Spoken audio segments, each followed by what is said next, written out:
एक दफा का वाकया है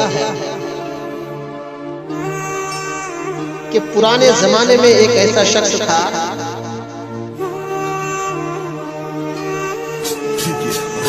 जो नया साल मनाने के लिए किसी राशन की दुकान पर गया और अपनी जरूरत के मुताबिक जो सामान लेना था वो ले लिया। गर्ज के वो इंसान राशन की दुकान से जो भी सामान यानी चावल, आटा, गेहूं, तेल, मसाला जो लेना था, पेंशन का सामान जो घर में बनता है, वो सामान उन्होंने खरीद लिया। उसके बाद उस सामान को लेकर कैसे भी करके रोड पे आया और दाएं बाएं आगे पीछे देखते रहे कि कोई मदद करने वाला शख्स मिल जाए, कोई मजदूर आदमी मिल जाए। ये सोचकर वो आदमी दाएं बाएं आगे पीछे देख रहे हैं। उस जमाने में सफर करने के लिए ज्यादा सहूलतें नहीं थी जैसा कि अभी है। इस दौर में हवा में उड़ने वाली एरोप्लेन, पानी पर चलने वाला स्टीमर, रोड पर चलने वाली बस, पटरी पर चलने वाली ट्रेन, बाइक, मोटर साइकिल वगैरह वगैरह चीजें मुहैया हैं। मगर उस जमाने में ये सारी चीजें नहीं थी, जिसकी वजह से लोगों को बहुत ज्यादा तकलीफें हुआ करती।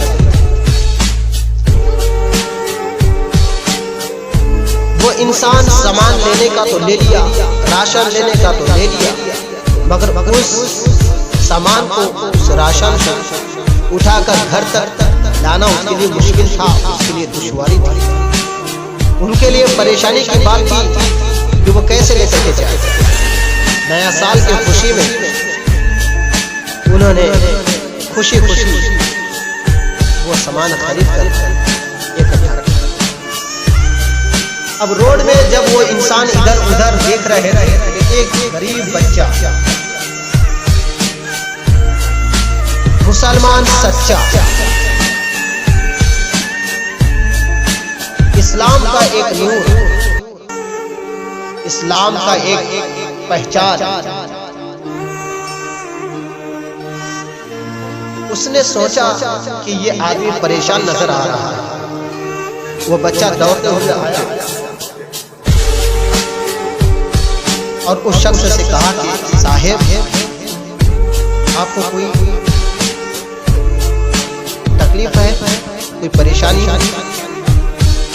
आपके चेहरे पर परेशानी के आसार नजर आ रहे हैं, क्या बात है?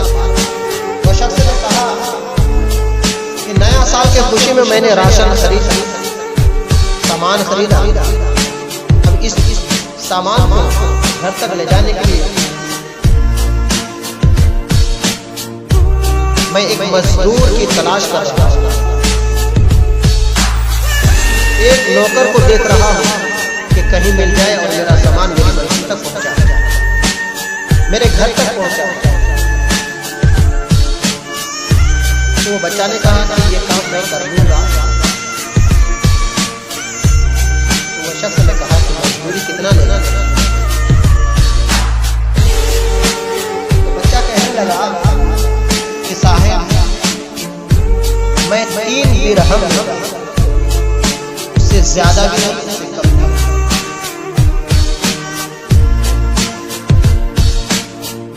वो शख्स ने कहा ठीक है, चलते हैं। वो राशन का सामान पूरा अपने सर पे लिए बच्चा चल रहा है। चलते चलते रास्ते ही में उस बच्चे को अजान की आवाज सुनाई। बच्चा चलकर थक गया था, सर से लेकर पैर तक पसीना बह रहा था।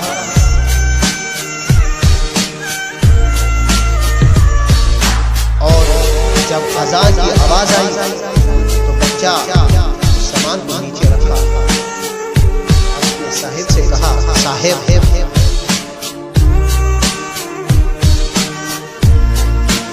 वो शख्स से कहा बोलिए क्या बात है, क्या तुम थक गए हो?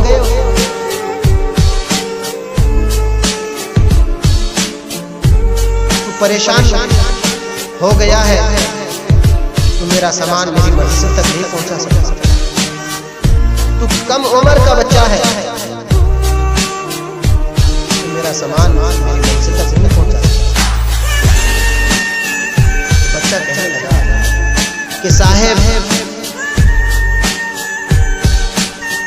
मैं परेशान नहीं हूं, जो आप मुझे देख रहे हैं कि मेरे जिस्म से पसीने निकल चुके हैं, मैं थक गया हूं, मेरी सांसें फूल रही है, ऐसा कुछ नहीं। वो शख्स ने कहा कि आखिर क्या बात है? तो बच्चा कहने लगा कि साहब अजान का वक्त हो चुका है, मैं मुसलमान हूँ और मैं नमाज पढ़ करके ही यहाँ से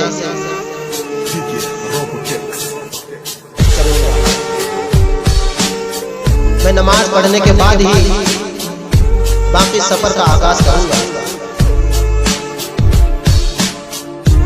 लिहाजा आप मुझे मोहलत दिलाइए। वो शख्स ने कहा कि वक्त तो ज्यादा हो जाएगा, मेरी मंजिल तक पहुंचने के लिए आप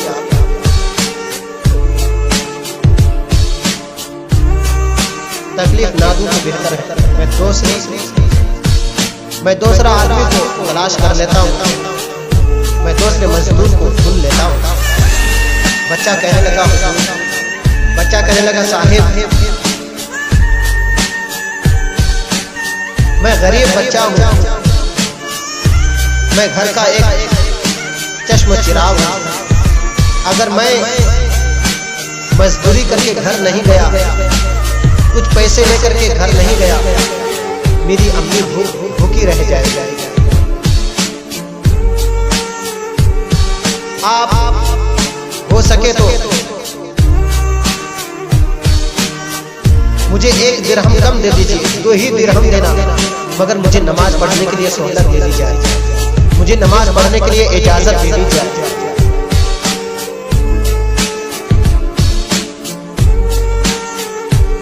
वो बंदा कहने लगा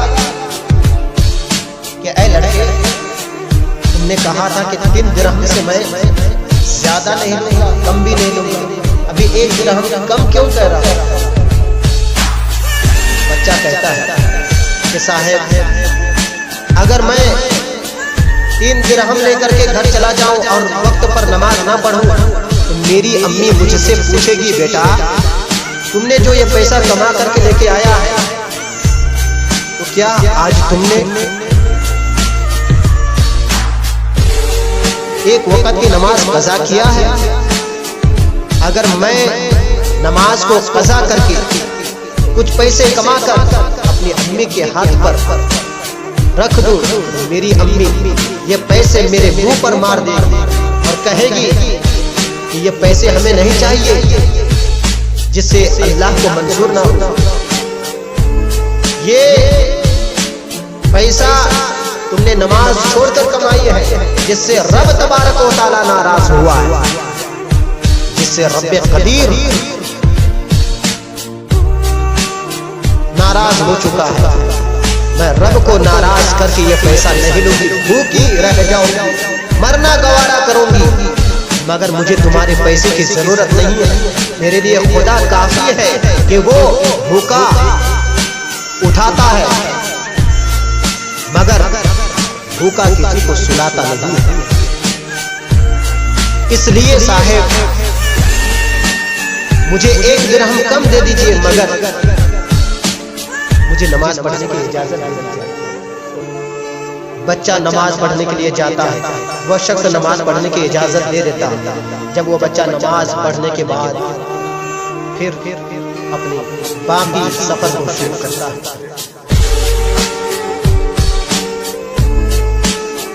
चलते चलते उस इंसान के दिल में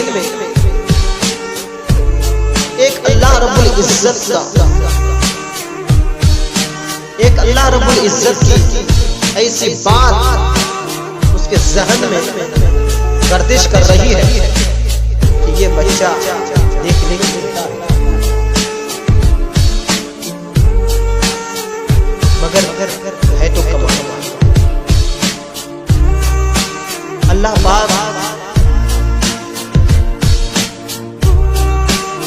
इस छोटे से बच्चे के दिल में नमाज की मोहब्बत, अल्लाह की मोहब्बत डालता है, मगर मैं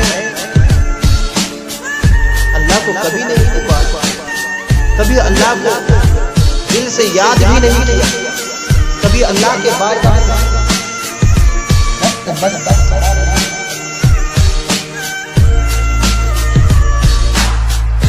सोचता रहा मंजिल तक पहुंचा।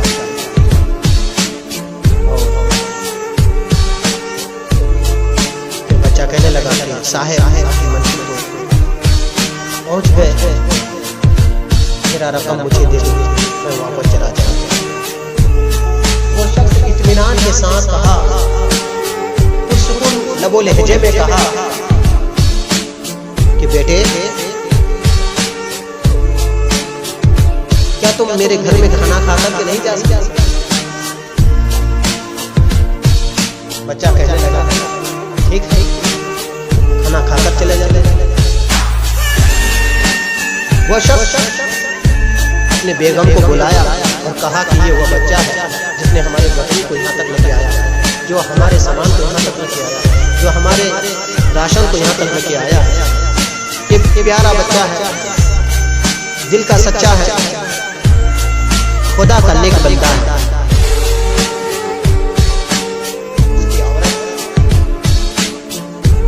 तो वो शख्स कहने लगा कि इसके लिए खाना बनाया जाए, खाना बनाने के बाद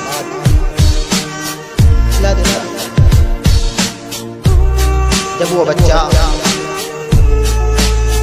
खाना खाने के बाद अपने साहिब से कहता है कि साहिब अब मैं जा सकता हूँ, तो वो शख्स कहने लगा कि क्या आप रात गुजार कर जाएंगे तो अच्छा होगा। बच्चा कहने लगा ठीक है। रात हो गई, उसको एक रूम में कहने लगा आप इस रूम में सो जाओ।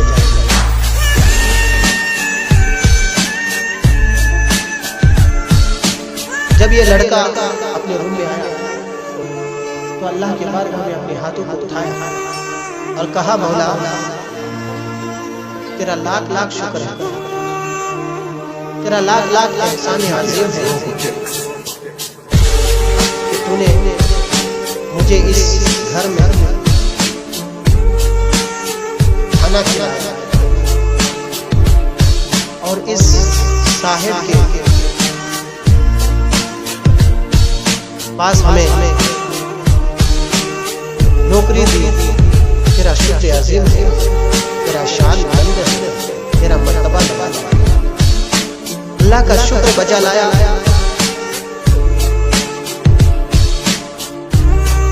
और फिर वो बंदा अल्लाह की इबादत में मशगूल हो गया। इधर वो शख्स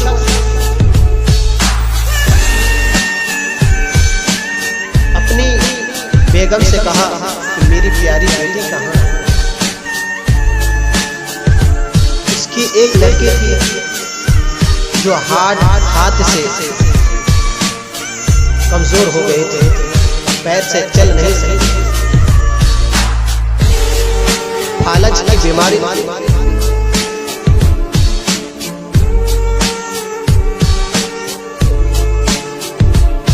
वो मियां बीवी इसमें परेशान था। इधर ये लड़का अल्लाह के बारगाह में इबादत और रियासत करने के बाद अल्लाह के दरबार में इत्तिजा किया कि मौला, जिस घर में मुझे खाना खिलाया, उनके घर में जो बीमार है उन्हें शिफा अता फरमा, जो मकरूज है उन्हें कर्जे से छुटकारा अता फरमा।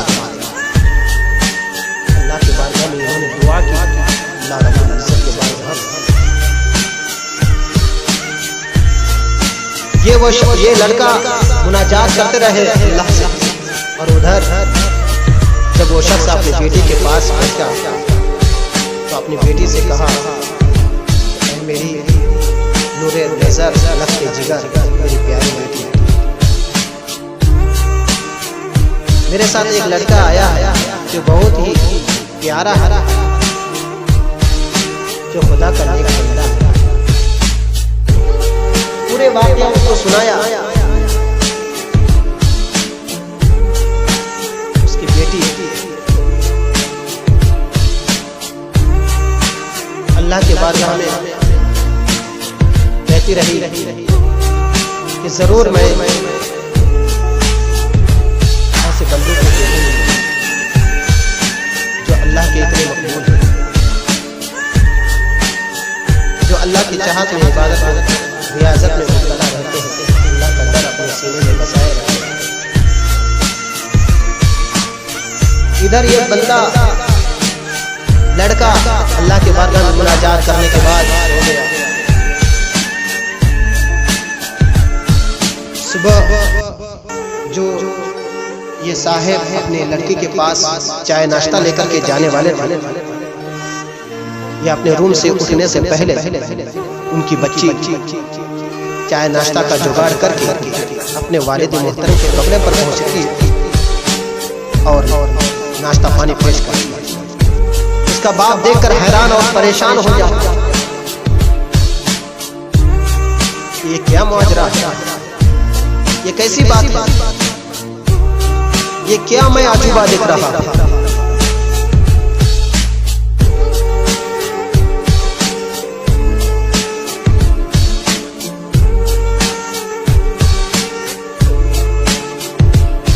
तो वो साहेब अपने बच्चे से कहा कि बेटा ये कैसे हो गया? तो लड़की कहती है कि अब्बा हुजूर, मैं रात में आपने जिस लड़के के बारे में बताया कि ये लड़का ऐसा है जिसके बारे में मुझे वाकया बताया, मैंने अल्लाह के बारगाह में उसी लड़के के वसीले से मैंने दुआ की कि परवरदिगार, अगर ये बंदा तेरा सच्चा है, अगर ये बंदा तेरा पसंदीदा है, अगर ये बंदा तेरा महबूब है, तो परवरदिगार इस बंदे के वसीले से हमें इस बीमारी से निजात दे,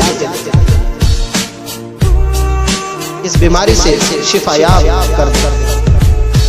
अल्लाह रब्बुल इज्जत के बारगाह में दुआ करना था कि अल्लाह ने मेरे हाथों हाथ पैरों को सही सलामत रखा।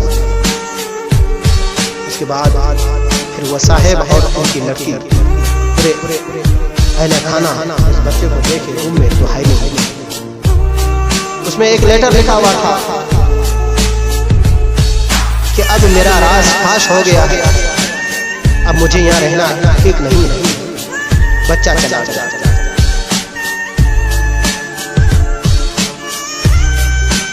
तो कौन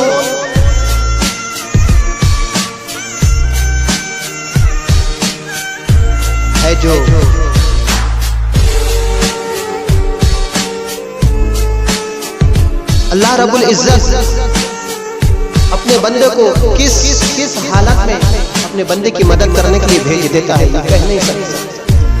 तो अजीज़ान मिल्लत इस्लामिया, तो नमाज हर वक्त पढ़ा कीजिए, अल्लाह की बंदगी कीजिए, अल्लाह से डरिए। हर हालत में नमाज फर्ज है, आपको पढ़ना है। नमाज से मुंह मत मोड़िए, इसलिए कि नमाज ही आपके लिए कामयाब है। नमाज आपके लिए हर बीमारी का इलाज है। दिन में 5 वक्त की नमाज है। आप ये मत सोचिए कि हमको नमाज पढ़ना, बल्कि आप ये सोचिए कि हमें अल्लाह से मुलाकात करना है, हमें अल्लाह से बातें करनी है, हमें अल्लाह के बारगाह में हाजिरी देना है, हमें अल्लाह के बारगाह में जाना है, अल्लाह के बारगाह में हमें पेशानी को झुकाना है, हमें रब को मनाना है, हमें रब के बारगाह में अपने गुनाहों की बख्शिश को तलब करना है, हमें रब को राजी करना है ताकि हमारी परेशानी दूर हो जाए। अल्लाह रब्बुल इज्जत के बारगाह में दुआ है कि हमें और आपको सही बोलने, सही सुनने, इस पर अमल करने और इस पर चलने की तौफीक अता फरमाए।